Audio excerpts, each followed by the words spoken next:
The Pacific Northwest's temperate rainforests are not merely landscapes, but living libraries, their cedar columns etched with 3 millennia of architectural genius.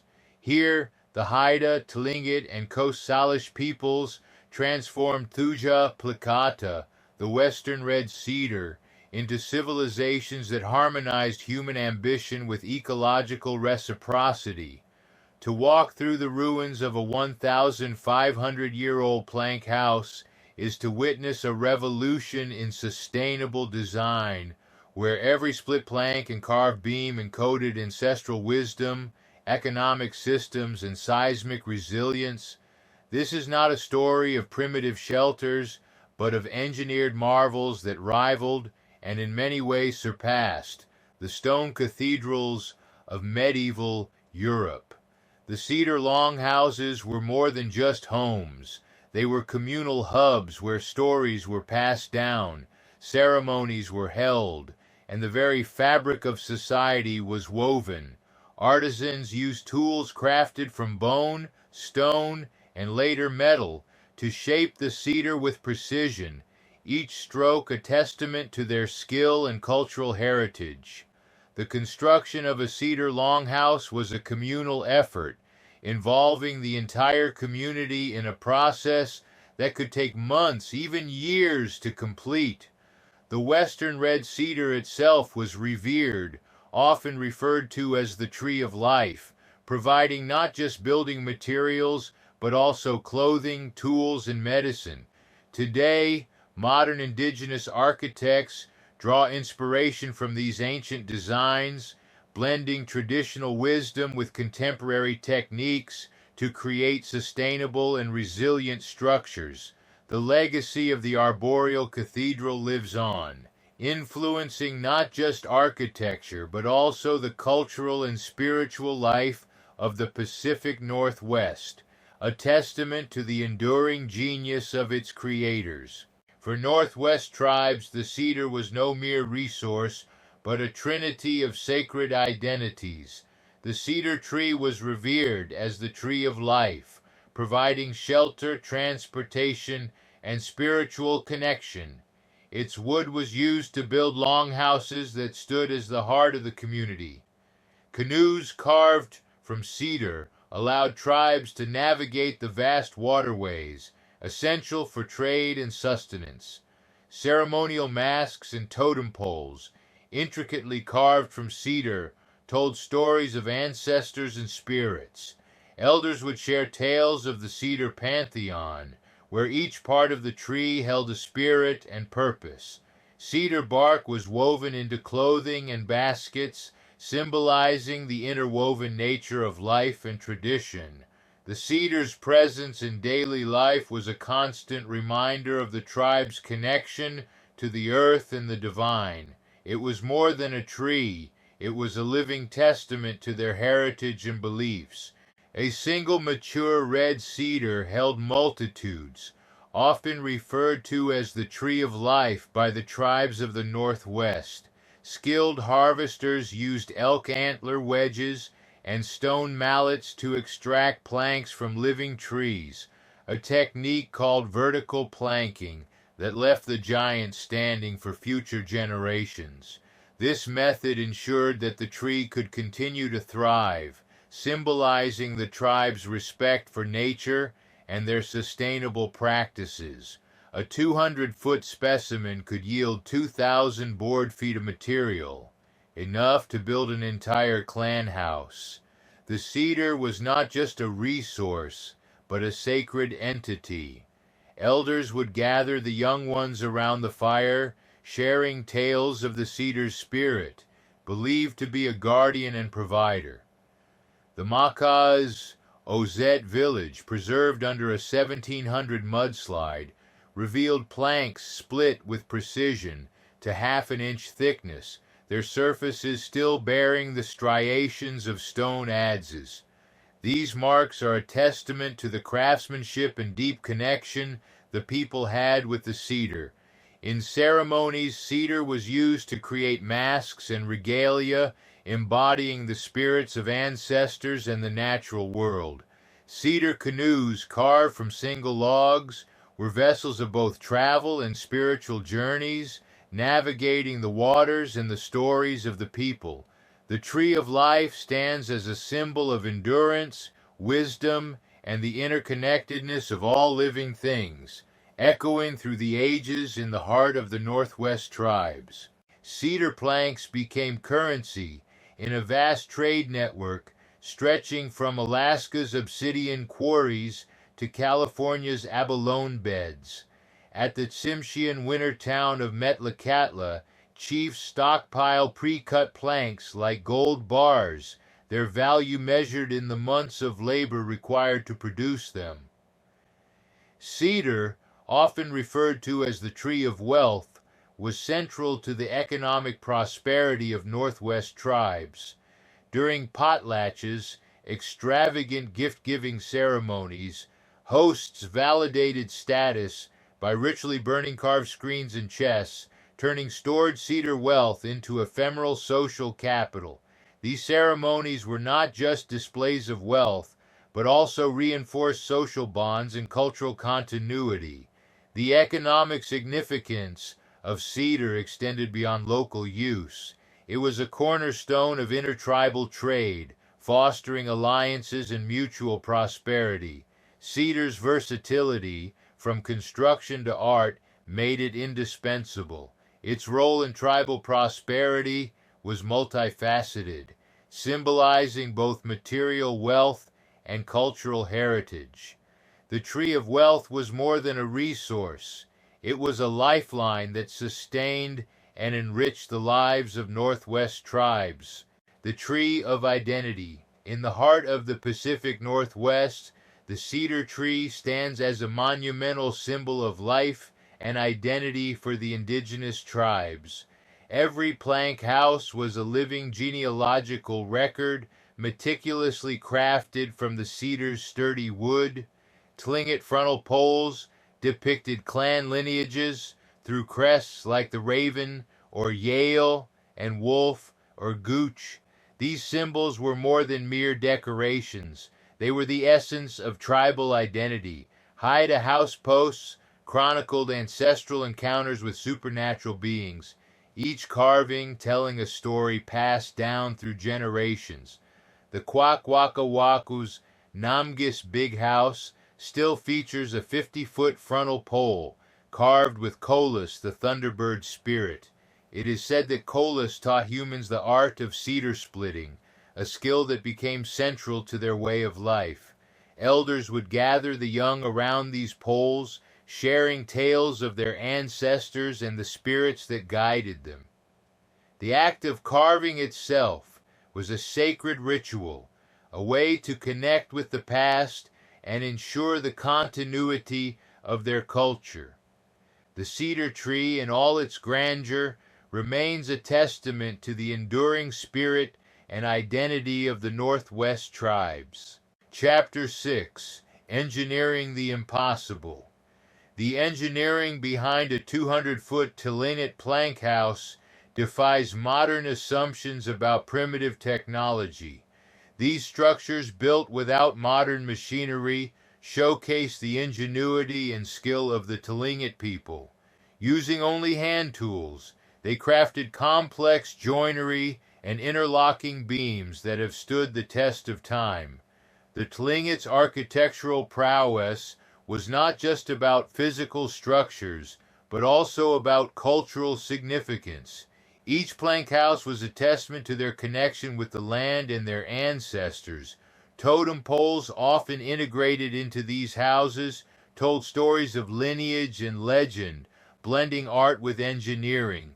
These feats of construction were as much about community and identity as they were about shelter. Seismic resilience. Flexible cedar joinery allowed structures to sway during earthquakes, a feature modern engineers now emulate in skyscrapers. This ingenious technique, rooted in centuries of observation and adaptation, showcases the profound understanding of natural forces by the tribes.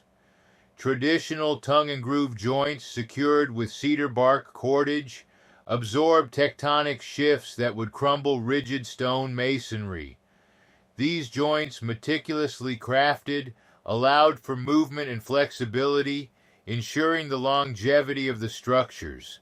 The construction process was a communal effort, deeply embedded in the cultural practices of the tribes.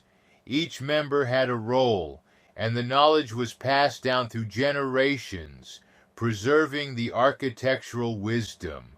At the 3,000-year-old Kitselis Canyon site, archaeologists found houses whose post and beam skeletons survived 9 major quakes. These findings highlight the resilience and foresight of the tribal builders. Today, modern architecture draws inspiration from these ancient techniques. Engineers study the flexible joints and adaptive methods, integrating them into the design of earthquake-resistant buildings worldwide. The legacy of Northwest tribal architecture lives on, bridging the past and the present, and continuing to influence the future of building design. Thermal regulation. Central hearths were the heart of these cavernous spaces, providing essential warmth during the cold months. Ingeniously designed adjustable roof vents, operated via cedar pole pulleys, allowed for precise control of smoke flow, ensuring a smoke-free environment. Raised sleeping platforms lifted families above the damp earthen floors, protecting them from moisture and cold. Woven mat partitions not only provided privacy, but also played a crucial role in retaining warmth within individual family spaces. The Chinookan peoples along the Columbia River took these techniques further, engineering elevated houses on stilts to withstand seasonal floods, a testament to their adaptability and ingenuity. These thermal regulation techniques were not just practical, but also deeply rooted in cultural practices, influencing modern sustainable architecture. Today, architects draw inspiration from these ancient methods, incorporating natural ventilation and elevated structures to create eco-friendly and resilient homes. The legacy of Northwest tribal architecture continues to echo through time, blending tradition with innovation to meet contemporary needs. Modular mobility. Come spring, families dismantled wall planks, some weighing 300 pounds, and transported them via 70-foot canoes to summer fishing camps. This practice showcased their ingenuity and deep understanding of their environment. The permanent structural skeleton remained, awaiting autumn's return. These frameworks were designed to withstand the elements and be reused year after year. This semi-nomadic architecture sustained a lifestyle that balanced settled communities with seasonal resource harvesting. The adaptability of these structures has influenced modern architecture, emphasizing sustainability and efficient use of resources. Rooted in cultural traditions and a profound respect for nature, these architectural practices reflect a legacy of resilience and innovation that continues to inspire today. In a world without coin currency, cedar itself became a banking system. The tribes of the Northwest Coast relied heavily on cedar for their daily lives. Cedar was not just a material, it was a cornerstone of their economy. Fire played a crucial role in this economy. Controlled burns were used to manage forests, ensuring a sustainable supply of cedar. These burns also cleared land for agriculture and hunting, creating a balanced ecosystem. Fire was central to their cultural practices, from storytelling to ceremonies. Cedar items were traded extensively, acting as a form of currency.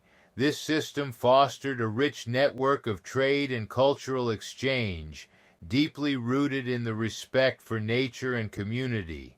The potlatch paradox. At a typical Tlingit potlatch, hosts distributed and often burned vast stores of cedar wealth, carved chests, ceremonial screens, even entire planks. This act of giving and destruction was not mere extravagance. Anthropologist Franz Boas documented a 1901 potlatch where a chief destroyed 500 blankets and a carved house front valued at $5,000, which is equivalent to $180,000 today. This was a profound statement of wealth and power. This competitive destruction reinforced social hierarchies through displays of calculated generosity. The more one gave away or destroyed, the higher their status. Elders recount tales of legendary potlatches, where entire villages were invited, and the host's generosity was remembered for generations. These events were not just about wealth, but about community bonds and cultural continuity. For the younger generation, these stories and ceremonies serve as a living classroom, teaching them the values of generosity, respect, and social responsibility. The cedar items themselves, painstakingly crafted, hold deep cultural significance. Each piece tells a story, embodies a spirit, and connects the present to the ancestors. The potlatch is a celebration of life, a reaffirmation of identity, and a testament to the resilience and richness of Tlingit culture. It is a paradox where destruction leads to creation, and giving away wealth brings honor and respect. Trade networks. Cedar's value transcended tribal borders, becoming a cornerstone of intertribal commerce. The Haida, renowned for their masterful woodworking, transported cedar planks to the Dean people of the Yukon via the grease trails, routes named for the Ulakan, fish oil, traded alongside timber. On Vancouver Island, the New Cha Nulth engaged in extensive trade, exchanging cedar for obsidian with the Tahltan, who transported the precious stone 900 miles from Mount Edziza's quarries. This exchange was not merely economic, but also cultural, fostering alliances and shared knowledge. These trade networks were vital for tribal prosperity, enabling the exchange of goods, ideas, and traditions.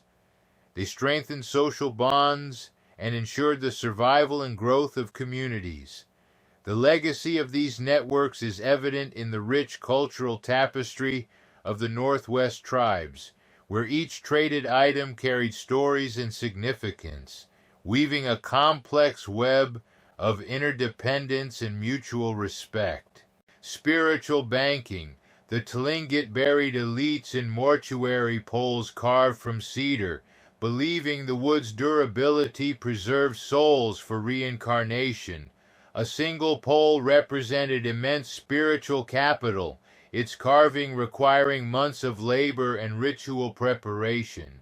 For the Tlingit, these poles were more than just markers of status. They were spiritual banks, safeguarding the essence of their ancestors.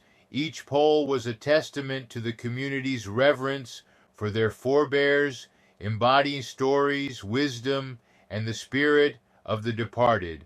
The process of creating a mortuary pole was deeply communal. Elders would recount tales of the deceased, ensuring their legacy was etched into the wood.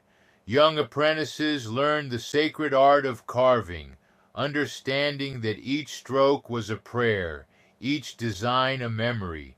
These poles stood as guardians of the past, bridging generations. They were not just physical structures but living entities, connecting the Tlingit people to their history and the natural world. The cedar trees, revered for their strength and longevity, were seen as the perfect vessels for this spiritual banking. Through these poles, the Tlingit ensured that the spirits of their ancestors remained close, guiding and protecting the living.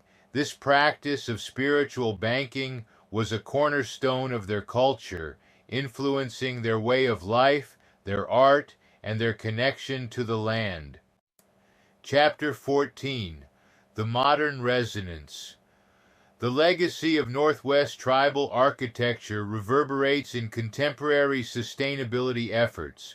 Rooted in a deep respect for nature, Northwest tribal architecture has always emphasized harmony with the environment. Traditional longhouses, crafted from locally sourced materials, were designed to withstand the elements while minimizing ecological impact. Today, this ethos is echoed in modern, eco-friendly buildings. Architects draw inspiration from indigenous designs, incorporating sustainable materials and practices that honor the land. These contemporary structures not only reduce carbon footprints, but also foster community, much like the communal spaces of tribal villages. The resonance of this architectural legacy is a testament to the enduring wisdom of Northwest tribes. By blending historical context with innovative design, modern architecture pays homage to the cultural heritage of the Northwest, ensuring that the spirit of these ancient practices continues to thrive in our built environment. Seismic innovations. Engineers at the University of British Columbia study traditional joinery techniques to improve earthquake resilience in modern buildings. The cedar cube method, interlocking posts without nails, has been a cornerstone of Northwest tribal architecture for centuries. This technique not only provided structural integrity, but also allowed buildings to flex and absorb seismic shocks. Inspired by these ancient methods, modern engineers have developed cross-laminated timber designs, now integral to Vancouver's Greenest City initiative. These innovations honor the wisdom of indigenous craftsmanship while pushing the boundaries of sustainable architecture. By integrating these time-honored techniques, we not only enhance the resilience of our structures, but also pay homage to the rich cultural heritage of the Northwest tribes. Their legacy continues to shape the future of engineering and sustainable living. Carbon sequestration. Modern forestry studies confirm what tribes knew. Instinctively, old-growth cedars store 2 to 3 times more carbon than second-growth stands.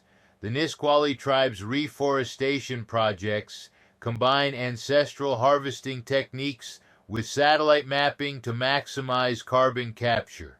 By selectively harvesting mature trees and allowing younger ones to flourish, they maintain a balanced ecosystem. Historically, these practices were deeply rooted in cultural traditions, where every part of the cedar was used and nothing was wasted. This sustainable approach ensured the forest's health and longevity. Today, these methods are not only preserving the environment, but also combating climate change by significantly enhancing carbon sequestration. The integration of modern technology with traditional knowledge showcases a powerful synergy for environmental sustainability. Cultural renaissance. At the University of Washington's Intellectual House, students gather under a cedar roof supported by carved house posts, a fusion of indigenous design and academic rigor. This space is more than just a building. It's a living testament to the resilience and creativity of Northwest tribes. The Squaxin Island Tribe's Museum, Library, and Research Center employs traditional plank house architecture to house digital archives, blending the old with the new. Here, ancient forms steward modern knowledge, ensuring that the wisdom of the ancestors is accessible to future generations. Elders share stories with the youth, passing down traditions and cultural values. These narratives are not just tales, they are the lifeblood of the community, teaching lessons of respect, resilience, and identity. Traditional dances and ceremonies have seen a revival, bringing communities together in celebration and remembrance. These events are a powerful reminder of the tribe's enduring spirit and cultural wealth. Young artists are reclaiming their heritage through art, carving totem poles and creating intricate beadwork that tells stories of their lineage and the land.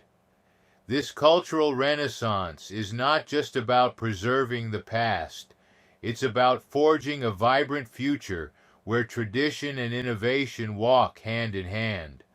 The impact on their way of life is profound, fostering a renewed sense of pride and purpose.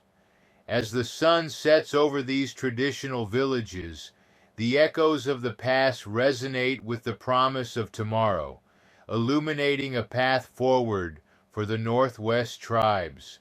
Epilogue: The Cedar Imperative. As climate change reshapes the Pacific Northwest, the lessons encoded in cedar beams grow ever more urgent. The tribe's greatest innovation was not merely their joinery or trade networks, but their profound understanding that true sustainability requires seeing trees as relatives rather than resources.